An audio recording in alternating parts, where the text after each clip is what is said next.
বিড়ালের লোভ দেখিয়ে 10 বছরের শিশুকে অপহরণ করা হয়, অতঃপর দাবি করা হয় বিরাট অঙ্কের মুক্তিপণ। তবে মুক্তিপণ না পাওয়ায় শিশুকে নির্মমভাবে হত্যা করে স্কুল ব্যাগে পাথর ভর্তি করে মরদেহ রেললাইনের পাশে ডোবায় ফেলে রাখে অপহরণকারীরা। নিহত শিশুর নাম আহনাফ নাশিদ। গত 8 ডিসেম্বর প্রাইভেট পড়তে গিয়ে আর বাড়ি ফেরেনি আহনাফ নাশিদ। ছেলে বাড়ি না ফেরায় বিভিন্ন জায়গায় খোঁজ শুরু করে বাবা মঈনুদ্দিন সোহাগ। এরপর অজ্ঞাত নাম্বার থেকে তার হোয়াটসঅ্যাপে বিভিন্ন মেসেজের মাধ্যমে মুক্তিপণ বাবদ 12 লাখ টাকা দাবি করে অপহরণকারীরা। 13 মিনিটে আমার মোবাইলে মেসেজ আসলো, আমি তাকে বললাম আমি আপনার এই ছবিতে দেখবো না, আপনি আমার বাচ্চার ভিডিও। তখন সে আমাকে 3 সেকেন্ডের এই ভিডিও দিছে 10 মিনিটের। তখনই আমি নিশ্চিত হই যে আমার বাচ্চা তার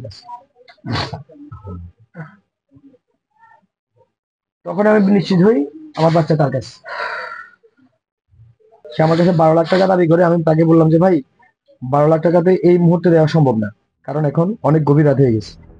এর পরপরই আহনাফের বাবা থানায় অপহরণ ও মুক্তিপণ বিষয়ক মামলা দায়ের করেন।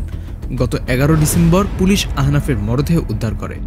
হত্যাকাণ্ডের সাথে জড়িতদের মধ্যে তথ্যপ্রযুক্তির সাহায্যে পুলিশ ইতিপূর্বে 3 জনকে গ্রেফতার করেছে এবং প্রাথমিক জিজ্ঞাসাবাদে তারা হত্যার লোমহর্ষক ঘটনাও বর্ণনা করেছে।